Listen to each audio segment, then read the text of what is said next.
All good. Prashant भैया is here, how are you? क्या चल रहा है लाइफ में, क्या चल रहा है? भैया आरसीबी का मैच चल रहा है। ओह, आरसीबी का मैच है ना आज, तो मुंबई और आरसीबी का फाइनल हो जाए।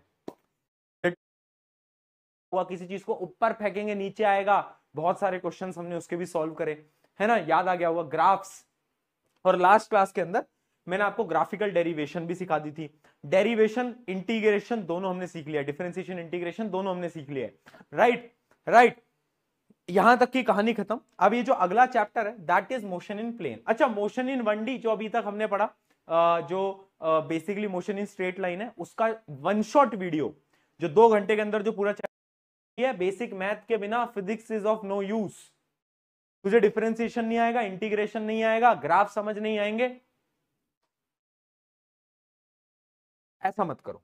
चलो, आज हम स्टार्ट कहां से कर रहे हैं? आज का जो लेक्चर है ना, हम वो स्केलर और वेक्टर से स्टार्ट कर रहे हैं। अच्छा, तुम सबको पता है स्केलर क्वांटिटीज क्या होती हैं, वेक्टर क्वांटिटीज क्या होती हैं? क्या सबको मालूम है? क्या सबको मालूम है? वैसे मैंने बताया भी था, शूट आउट दे दो। अबे शाउट आउट होता है, वो शूट आउट नहीं होता, शूट आउट, समझ गए? हाँ ठीक। स्केलर क्वांटिटी क्या होती है? स्केलर क्वांटिटीज और शूट आउट, समझ गए? हाँ ठीक। स्केलर क्वांटिटी क्या होती है? स्केलर क्वांटिटीज और वेक्टर क्वांटिटीज में फर्क बताओ दोस्तों, क्या है? छुट्टियां, छुट्टियां हैं मंडे से, 1 तारीख से, 1 तारीख से आज के तारीख है, ठीक है जी, 8 तारीख तक छुट्टी है। देखो जी, स्केलर क्वांटिटीज क्या होती है? स्केलर क्वांटिटी एक ऐसी क्वांटिटी है जिनके पास सिर्फ और सिर्फ मैग्नीट्यूड है, डायरेक्शन नहीं है। जैसे कि तुम मेहनत तो करना चाह रहे हो बट राइट डायरेक्शन नहीं दिख पा रहा है ना? मेहनत तुम चैटिंग में लगा रहे हो, प्रिया जी आज तो रिप्लाई आ जाए तो वो अलग है, डायरेक्शन अलग है ना? पढ़ाई की तरह से सही डायरेक्शन में आओगे तो तुम क्या बनोगे? तुम एक वेक्टर क्वांटिटी बनोगे। तो स्केलर क्वांटिटी क्या होती है? जिनके पास सिर्फ और सिर्फ मैग्नीट्यूड होता है, डज नॉट हैव डायरेक्शन, है ना? एग्जांपल अब बोलने की जरूरत नहीं है, मास, लेंथ, टाइम, टेम्परेचर, ये सब क्या होता है? Scalar quantities. जबकि वेक्टर क्वांटिटीज क्या होती है? दोस क्वांटिटी जिनके पास मैग्नीट्यूड भी है, डायरेक्शन भी है। फॉर एग्जाम्पल फोर्स, है ना? दरवाजा देखा है? दरवाजा देखा है? अच्छा, तुम मॉल में गए हो कभी? मॉल में मुझे बताना, ये प्रॉब्लम मेरे साथ ही है, सबके साथ है। मॉल में जब भी हम जाते हैं, वहां पर पुश लिखा होता है, पुल लगा होता है, कुछ लिखा होता है और हम उसका अपोजिट कर देते हैं, है ना? मान लो पुश लिखा है, मैं पुल कर दूंगा और बाद में रियलाइज होगा यहाँ तो पुश लिखा था यार फिर एम्बैरेसमेंट होता है ना? तो फोर्स जो है वो वेक्टर क्वांटिटी, क्योंकि डायरेक्शन जरूरी है। अब तुम एक दरवाजे में फोर्स लगा रहे हो और वो दरवाजा बाहर को खुलता है, तो अंदर फोर्स लगा के क्या कर लोगे, है ना? तो याद रखना, physical quantity that has both magnitude and direction. Example क्या है? एग्जांपल है force, momentum, acceleration, velocity, velocity भी होता है एक एग्जांपल, ठीक है? अब यहां पर समझना, हमें पढ़ना क्या है? हमें इसी वेक्टर को पढ़ना है। ये जो वेक्टर है ना, इस चैप्टर की शुरुआत ही वेक्टर से होती है हाँ, इस चैप्टर की शुरुआत किससे होती है? वेक्टर से, अस मूवमेंट हो गया। हाँ, तो वेक्टर होता क्या है भैया, ये बताओ। ये तो पता है तुम्हें कि वेक्टर क्वांटिटीज हैं जिनके पास डायरेक्शन। मैं तुम्हें बताता हूं वेक्टर को रिप्रेजेंट कैसे किया जाता है। अच्छा, उससे पहले मेरा सवाल है तुमसे, तुम्हें क्या लगता है कि करंट जो होता है, करंट जो होता है वो वेक्टर क्वांटिटी होता है या स्केलर क्वांटिटी होता है? क्या लगता है? करंट लगा 440 वोल्ट छूने से तेरे, वो वाला वोल्ट नहीं, करंट, हाँ, करंट क्या होता है? करंट स्केलर क्वांटिटी होता है। क्यों भैया, ऐसा क्या है उसमें? अच्छा, एक बात बताओ मुझे, मान लो ये करंट जा रहा था, मैंने करंट को 2 रास्तों में डिवाइड कर दिया, 2 रास्तों में मैंने डिवाइड कर दिया, ठीक है? अगर यहां से दो आए ना, डिपेंड नहीं कर रहा, इनके बीच के एंगल पे क्या करंट कितना डिवाइड होगा, इसका कोई रिश्ता, नाता, रिलेशन? इमेजिन करो, मैं शेप को बदल देता हूं, अब मैं ऐसे कर देता हूं, अब एंगल ज्यादा हो गया, है ना? क्या अब करंट अलग अलग डिवाइड होगा? नहीं, अब भी उतना ही होगा, 1 एम्पियर 1 एम्पियर, 1 एम्पियर 1 एम्पियर, है ना? तो यानी वेक्टर हम तब तक नहीं बोल सकते जब डायरेक्शन चेंज करने से डायरेक्शन चेंज करने से, पहले ऐसे था फिर ऐसे कर दिया फिर ऐसे कर दिया फिर ऐसे कर दिया, डायरेक्शन चेंज करने से अगर क्वांटिटी में फर्क नहीं आ रहा तो भैया स्केलर है, वेक्टर नहीं बोल सकते। समझे बात को? समझे बात को? बोलो फटाफट से बोल दो ना जरा। वेक्टर यानी दिशा, दिशा यानी दिशा। ना मानो, दिगराज सर की तरफ से चमगादड़ बना दूंगा मैं तुमको, ठीक है? चलो आ जाओ। चलो अब वेक्टर के ना बहुत बेसिक चीजों के बारे में पढ़ते हैं। वेक्टर होता क्या है? देखो वेक्टर का रिप्रेजेंटेशन सिंबल क्या होता है, उसके ऊपर ऐसे एरो लगाई जाती है। किसी भी चीज को अगर हमें बताना है ना कि ये वेक्टर क्वांटिटी है, मान लो एक चीज है एक्स, है ना? एक्स से तो तुम्हारा प्यार भी है, वैसे प्यार नहीं करना कभी एक्स से, है ना? एक्स के ऊपर अगर मैं एरो लगा दूंगा बेटा तो क्या हो जाएगा? तो एक प्रकार की वेक्टर क्वांटिटी हो जाएगा। This is the way to represent, है ना? लिखने का तरीका और कुछ नहीं है, इतना समझ लिखने का तरीका, ठीक है? उतना लिखने का तरीका, ठीक है? तो ये समझना कि ये क्या है, इस एरो का मतलब है कि ये वेक्टर क्वांटिटी है, ठीक? अब अगर इस वेक्टर क्वांटिटी का मुझे सिर्फ मैग्नीट्यूड देखना है, मैग्नीट्यूड यानी मुझे डायरेक्शन से कछु मतलब नहीं, मुझे सिर्फ क्या करना है, मैग्नीट्यूड देखना है, तो पता है मैं क्या करूंगा? मैं एक सिंबल बना दूंगा जिसको मैं मॉड्यूलस का सिंबल बोलता हूं। ये क्या होता है बेटा? ये होता है मॉड्यूलस का सिंबल। यानी इस एक्स को मैंने दो डंडों में बंद कर दिया। ये क्या बताएगा? ये बताएगा उसका मैग्नीट्यूड। क्या बताएगा बेटा? ये बताएगा उसका मैग्नीट्यूड। फॉर एग्जाम्पल मान लो एक वेक्टर है, मान लो एक वेक्टर है -2, ठीक है? उसकी वैल्यू है -2। अब ये दो चीजें हैं, एक तो है डायरेक्शन और एक तो है मैग्नीट्यूड। अगर मुझे इसका मैग्नीट्यूड निकालना है तो मैं क्या करूंगा? मैं इसको मॉड्यूलस के अंदर डाल दूंगा, है ना? और वैल्यू आ जाएगी 2, वैल्यू आ जाएगी 2। मॉड्यूलस क्या होता है? अगर तुमने मैथ्स में अभी तक नहीं पढ़ा है, मॉड्यूलस क्या होता है मैं बता देता हूं। ये मॉड या मॉड्यूलस क्या होता है, इसका ये मतलब होता है कि किसी भी नेगेटिव चीज को भी अगर अंदर डालोगे ना तो वो भी बाहर पॉजिटिव ही निकलेगी, और पॉजिटिव को डालोगे तो पॉजिटिव ही निकलेगी, ठीक है? ठीक है, डन? हाँ बहुत बढ़िया। यानी मैग्नीट्यूड अगर किसी भी वेक्टर का निकालना है तो मैं इस प्रकार से उसको लिखूंगा, ठीक है? इस प्रकार से मैं उसको लिखूंगा, ठीक? अच्छा, किसी भी वेक्टर के ना दो पॉइंट होते हैं, एक उसका हेड एक उसकी टेल, है ना? कुछ याद आया हेड और टेल से? क्या याद आया? क्या याद आया? बताओ बताओ। जो स्पर्म सेल लिख रहा है चैट में, इतना मारूंगा इतना मारूंगा। स्पर्म सेल नहीं बोल रहा, याद करो सोप मॉलिक्यूल क्लास 10 के अंदर, हेड टेल। हाँ तुम्हारी सोच खराब है। चलो, है ना? तो वेक्टर भी क्या होता है? वेक्टर के पास भी देखो एक हेड होता है और एक टेल होती है, एक हेड होता है एक टेल होती है, ठीक है? ठीक है, बताओ। वाह वाह, लोग ही बेकार हो तुम। ठीक है, अब इसमें कुछ और चीजें भी हैं, जैसे कि मैग्नीट्यूड को रिप्रेजेंट करने का सिंबल ये है, ये होता है मैग्नीट्यूड, ठीक है? उसके अलावा एक, अगर मैं किसी भी क्वांटिटी को टोपी पहना दूं किसी भी क्वांटिटी को, किसी भी वेक्टर क्वांटिटी को अगर मैं टोपी पहना दूं, टोपी, ये टोपी देख रहे हो, टोपी, तो ये क्या कहलाता है? ये उसका यूनिट वेक्टर कहलाता है। क्या कहलाता है? ये उसका यूनिट वेक्टर कहलाता है। यानी ये सिर्फ और सिर्फ डायरेक्शन बताएगा। थोड़ा कंफ्यूजिंग होगा शुरू में, पर समझ आएगा धीरे धीरे। अभी मैंने क्या बताया, कोई भी क्वांटिटी है अगर वो वेक्टर है तो उसको मैं ऐसे लिखूंगा, ठीक है ना? अगर अगर मैंने ये कर रखा है तो इसका क्या मतलब है? इसका मतलब है उसका मैग्नीट्यूड, ठीक है? अगर मैंने उसको टोपी पहना रखी है, इसका ये मतलब है, इस देखो तुम्हें टोपी नहीं पहना रहा हूं, उसको टोपी पहना रहा हूं, ठीक है? अगर ये टोपी इसको मैंने पहना रखी है तो इसका क्या मतलब है बेटा? इसका मतलब है कि ये यूनिट वेक्टर है, यानी ये इस एक ही डायरेक्शन बता रहा है। समझ नहीं आया? अब देखो इसका फॉर्मूला जब तुम लिखोगे, जब तुम्हें समझ आ जाएगा। यूनिट वेक्टर का फॉर्मूला क्या होता है? Normal vector divide by its magnitude. Normal vector divide by its magnitude. समझाऊं? समझाऊं? अब देख, इमेजिन कर एक वेक्टर है जिसकी वैल्यू है -2। अब ये x है ना? मुझे क्या निकालना है? मुझे उसका यूनिट वेक्टर निकालना है। तो फॉर्मूला क्या होता है? पहले वेक्टर लिख दो और क्या कर दो? उसका मैग्नीट्यूड लिख दो, ठीक है? तो वेक्टर क्या है? वेक्टर तो है -2, मैग्नीट्यूड क्या आ जाएगा? +2। तो आंसर कितना आ गया? -1।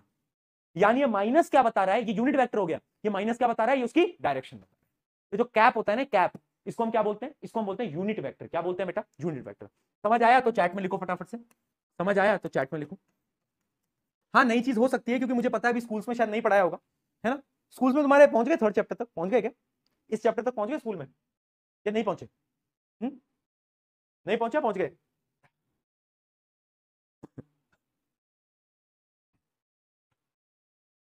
बहुत बढ़िया,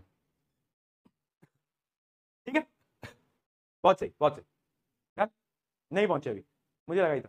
हाँ, शुरू में थोड़ी कंफ्यूजन हो सकती है। चलो अब देखो हम क्या करते हैं, कुछ टाइप्स ऑफ वेक्टर समझ लेते हैं। वैसे मैथमेटिकल टॉपिक है ज्यादा, एक चैप्टर आता है क्लास 12th में आता है शायद, वेक्टर एंड 3D करके। मैथ्स के अंदर आएगा, आपके फिजिक्स के अंदर नहीं है, मैथ्स के अंदर आएगा वेक्टर एंड 3D। उसके अंदर आप वेक्टर्स के सारे टाइप पढ़ोगे जो कि आज मैं आपको बता रहा हूं, ठीक है? टाइप्स ऑफ वेक्टर, ठीक है? कितने टाइप के वेक्टर्स होते हैं? अलग अलग टाइप के। जैसे कि एक होता है पोजीशन वेक्टर। क्या होता है बेटा? Position vector. क्या होता है? Position vector. पोजीशन वेक्टर क्या होता है? ये वो वेक्टर है बेटा जो कि आपको क्या बताएगा, जो कि किसी भी दो पॉइंट की पोजीशन बताएगा। क्या बताएगा? दो पॉइंट की पोजीशन बताएगा। जैसे इमेजिन कर लो ये ग्राफ है, ये ग्राफ ठीक है ना, ये एक्स एक्सिस, ये वाई एक्सिस, और यहां पर कोई पॉइंट है, यहां पर क्या है, कोई पॉइंट। तो इस पॉइंट की जो पोजीशन होगी वो कौन बताएगा? इसका पोजीशन वेक्टर बताएगा। वो कौन बताएगा? इसका पोजीशन वेक्टर बताएगा। अब लिखते कैसे वो समझ लेना, ये लिखना बहुत इंपॉर्टेंट है। अगले पेज पे डायग्राम ड्रॉ करके समझाऊंगा, बड़ा इंपॉर्टेंट है, ध्यान से सुनना। मान लो एक पॉइंट है ए, है ना, इसका मुझे पोजीशन वेक्टर बताना है, ठीक है। तुम क्या देखोगे कि एक्स एक्सिस पे मानते हैं 3 पर है, और वाई एक्सिस पे मान लेते हैं किस पे, मान लेते हैं किस पे, मान ले ये मान लेते हैं 4 पे, ठीक है। अब इस ए पॉइंट का अगर मैं तुमसे बोलूं कि पोजीशन वेक्टर लिखो कि ये किस पोजीशन पे है, तो तुम क्या लिख सकते हो? कोई बता सकता है?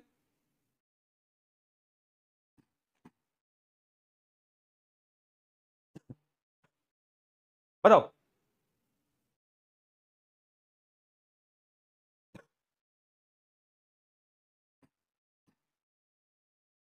पोजीशन वेक्टर पूछ रहा हूं बस। बहुत बढ़िया, देखो अब मैं तुम्हें बताता हूं। मैं अभी 2D की बात कर रहा हूं, 3D में मैं नहीं गया, है ना, 3D मैथ में पढ़ते हैं। 2D में ना ये जो एक्स एक्सिस होता है ना, एक्स एक्सिस, इसको मैं बोलता हूं आई। क्या बोलता हूं? आई, ठीक है। जो वाई एक्सिस है इसको मैं बोलता हूं जे। क्या बोलता हूं? जे, ठीक है। इसको मैं क्या बोलता हूं? आई, इसको मैं बोलता हूं जे, आई। और जो एक जेड एक्सिस होता है, हमने मैग्नेटिक इफेक्ट में क्लास 10 में पढ़ा था, एक और 3D के अंदर एक और डायमेंशन होता है, उसको मैं के एक्सिस बोलता हूं, के, ठीक है। तो ये आई होता है, ये जे होता है। तुम्हें पता है तीसरे नंबर पे एक्स एक्सिस पे है, चौथे नंबर पे वाई एक्सिस पे है। तो बेसिकली तुम इसको लिखोगे कैसे? 3i plus 4j, 3i plus 4j।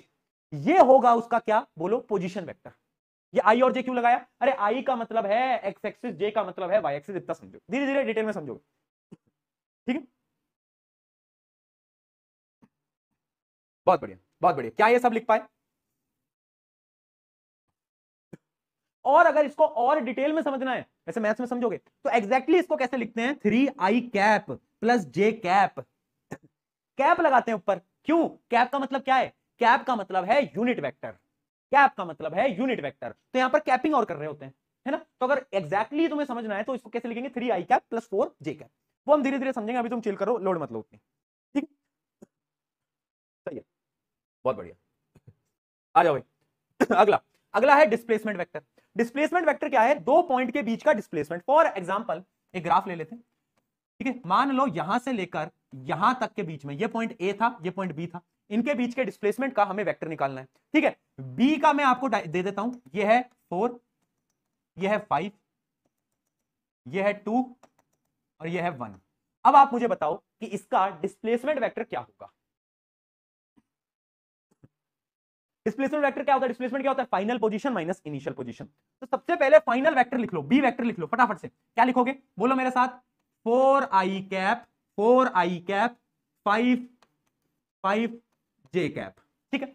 Minus करेंगे इससे ये वाला, है ना, -2i कैप प्लस ये कितना है, ये कितना है, 1j कैप, ठीक है। तो इसको माइनस करो ओवरऑल को, इसमें से जब आप माइनस करोगे इसको तो फाइनल आंसर आ जाएगा आपका कितना? 2i कैप प्लस प्लस कितना आ गया?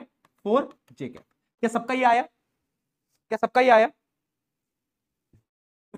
बहुत बढ़िया, बहुत बढ़िया। तो ऐसे बेसिक बेसिक वेक्टर लिखना, अपन अभी अभी अपन बहुत बेसिक चीजें चल रहा है, अपन वेक्टर लिखना सीख रहे हैं, है ना। मैथ्स भी पढ़ा दूंगा बेटा मैं। शोभित भैया, ओ शोभित भैया को बोलना आ जाओ, वेक्टर पढ़ा रहे प्रशांत भैया। बता देना 12वीं का टॉपिक वेक्टर पढ़ा रहे प्रशांत भैया, ठीक है।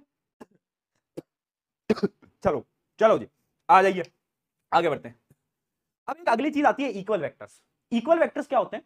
वो वेक्टर्स, याद रखना, वो vectors that are identical in magnitude, जिनका मैग्नीट्यूड भी सेम है और जिनकी डायरेक्शन भी क्या है, सेम है, ठीक है। इक्वल वेक्टर क्या होंगे? जिनका मैग्नीट्यूड और डायरेक्शन दोनों सेम है, उनको अपन बोलते हैं नॉर्मली इक्वल वेक्टर। क्या बोलते हैं? Equal vector. क्या बोलते हैं बेटा? इक्वल वेक्टर, ठीक। डन। बहुत बेसिक चीजें, डेफिनेशन चल रही है अभी, बस इसमें कुछ समझने का नहीं है। अगला, अगला, है ना, कंडीशन क्या होती है इक्वल वेक्टर की? एक तो सेम मैग्नीट्यूड होना चाहिए, सेम डायरेक्शन होना चाहिए, और सेम फिजिकल नेचर होनी चाहिए, है ना। फिजिकल नेचर यानी दोनों ही एक्सेलरेशन होनी चाहिए, या तो दोनों ही वेलोसिटी होनी चाहिए। ऐसा नहीं कि एक वेलोसिटी है एक एक्सेलरेशन है, फिर वो दोनों इक्वल वेक्टर नहीं बन सकते, समझ रहे हो। तीन condition, magnitude same, direction same, physical nature same, ठीक है। क्या बात समझ में?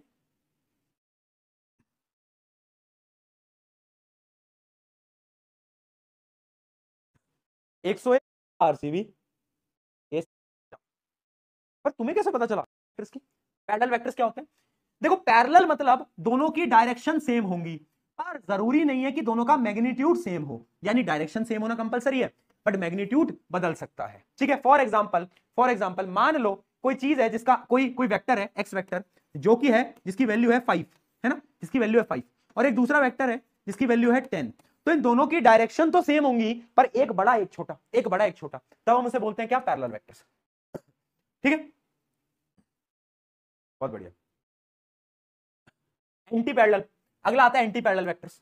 एंटी पैरेलल वेक्टर्स क्या है? जो कि पैरेलल तो हैं पर अपोजिट पैरेलल है, यानी मान लो एक वेक्टर ऐसा है तो दूसरा वेक्टर ऐसा है, यानी एंटी पैरेलल वेक्टर्स वो हैं जिनकी डायरेक्शन हमेशा अपोजिट होंगी। क्या होंगी? हमेशा अपोजिट होंगी, और उनका मैग्नीट्यूड अलग अलग हो सकता है। फॉर एग्जांपल मान लेते हैं ये वेक्टर है 4i कैप। 4i कैप का मतलब क्या है बेटा? और एक वेक्टर है जिसकी क्या है बोलना, जिसका क्या है? इसका अपन बना लेते हैं, इसका अपन बना लेते हैं इसके पैरेलल में -8i कैप, -8i कैप। दोनों पैरेलल है, अपोजिट है क्योंकि नेगेटिव साइन आ गया, नेगेटिव साइन आ गया, और मैग्नीट्यूड भी अलग हो सकता है। ठीक है, डन। पंजाब अभी भी जीतेगी, देखो देखो मान नहीं रहे हैं, जीत जाए तो भाई क्या पता, देखते हैं। बहुत बढ़िया, बहुत बढ़िया। अगला वेक्टर आता है ऑर्थोगोनल वेक्टर। ऑर्थो है भैया, डॉक्टर बनाओगे क्या? ऑर्थो तो हड्डी वाले डॉक्टर होते हैं ना, जो टिड़क टिड़क टिड़क करते रहते हैं। भैया ऑर्थोगोनल ये क्या? देखो भाई, ऑर्थो का मतलब होता है साइंस की भाषा में 90 डिग्री। ठीक है, 90 डिग्री। तो यानी जब दो वेक्टर्स परपेंडिकुलर है, मान लो ये वेक्टर है और मान लो ये दूसरा वेक्टर है, जब ये दोनों परपेंडिकुलर हो गए, 90 डिग्री बना गया, तो मैं उसको बोलूंगा कि उसका क्या है? Vectors are orthogonal vectors. ठीक है, बताओ कोई दिक्कत, कोई समस्या, कोई दुविधा, कोई परेशानी? बता दे, आ रहा है, समझ आ रहा है, आ रहा है, जा रहा है दिमाग में या नहीं जा रहा? हाँ, बहुत बढ़िया। चलो, अच्छा अब ये ऑर्थोगोनल से अगले वेक्टर की तरफ बढ़ने से पहले एक मैं पॉइंट आपको बता रहा हूं। जब भी हम दो वेक्टर को इमेजिन करते हैं ना, तो एंगल हम कौन सा काउंट करते हैं? एंगल हमेशा हम दोनों वेक्टर की टेल के बीच का एंगल काउंट करते हैं। क्या बोला मैं? दोनों वेक्टर की टेल के बीच का एंगल काउंट करते हैं। जैसे कि देखो, इस वेक्टर की टेल क्या है? ये। इस वेक्टर की टेल क्या है? ये। एंगल कौन सा काउंट करेंगे? ये। अब इमेजिन करो, इमेजिन करो, ये क्या बना दिया भाई? अगले पेज पे बना, इमेजिन करो, कौन सा एंगल काउंट करेंगे बेटा? कौन सा एंगल काउंट करेंगे? बताओ, बताओ, कौन सा एंगल काउंट करेंगे? क्या ये वाला एंगल काउंट करेंगे? बताओ, बताओ, करेंगे? नहीं करेंगे ना, क्यों? क्योंकि ये इसका हेड, ये उसकी टेल। भाई किसी का हेड किसी की टेल आपस में नहीं मिल सकता, आपस में तो दोनों की टेल मिलेंगी, या तो दोनों दोनों की टेल मिलेंगी। ठीक है, तो इसके लिए हम क्या करेंगे? इसके लिए हम इसको थोड़ा सा ना ऐसे एक्सटेंड कर देंगे, इसको हम एक्सटेंड कर देंगे, तो हम ये वाला एंगल लेंगे, ये वाला। कौन सा बेटा? ये वाला, ये वाला। तो हमेशा याद रखना, एंगल हमेशा दोनों की टेल के बीच का लेते हैं। कहां का लेते हैं? टेल के बीच का एंगल लेते हैं। ठीक है, ठीक है, चलो चलो चलो जी, बहुत बढ़िया। चलो आगे बढ़े, अगला देखते हैं यूनिट वेक्टर। यूनिट वेक्टर मैं आपको बता चुका हूं, यूनिट वेक्टर को हमेशा ऐसे रिप्रेजेंट करते हैं, कैप लगा देते हैं, है ना। और यूनिट वेक्टर का फॉर्मूला क्या होता है बताओ? यूनिट वेक्टर का, जैसे किसी भी यूनिट वेक्टर का अगर मुझे निकालना है, तो सबसे पहले तो मैं वेक्टर लिखूंगा और उसको डिवाइड कर दूंगा किससे? किससे? उसी के मैग्नीट्यूड से, उसी के मैग्नीट्यूड से। अच्छा, मैग्नीट्यूड के ऊपर भी एक एरो जरूर लगा ले, उसी के मैग्नीट्यूड से, बता रखा है, राइट। चलो, अब एक ये साइंटिस्ट ने खुद ने बना दी है जीरो वेक्टर। कुछ नहीं होता जीरो वेक्टर, कुछ नहीं होता जीरो वेक्टर। जीरो वेक्टर क्या होता है? एक ऐसा वेक्टर जिसका जो मैग्नीट्यूड है वो जीरो है, बस इतना है। तो ये जो होता है ना, ये जीरो वेक्टर है, शून्य शून्य शून्य, है ना। और इसकी डायरेक्शन अनडिफाइंड होती है, यानी इसकी डायरेक्शन कुछ होती नहीं है, इसके पास दिशा नहीं है भैया, है ना, इसके पास दिशा नहीं है, इसके पास दिशा नहीं है, यानी दिगराज सर तो नहीं है, दिगराज सर पे तो दिशा है, इस पे तो नहीं है, है ना। चलो, क्लियर, बहुत बढ़िया, आगे बढ़े, आगे बढ़े, बताओ भाई, आंसर बताओ।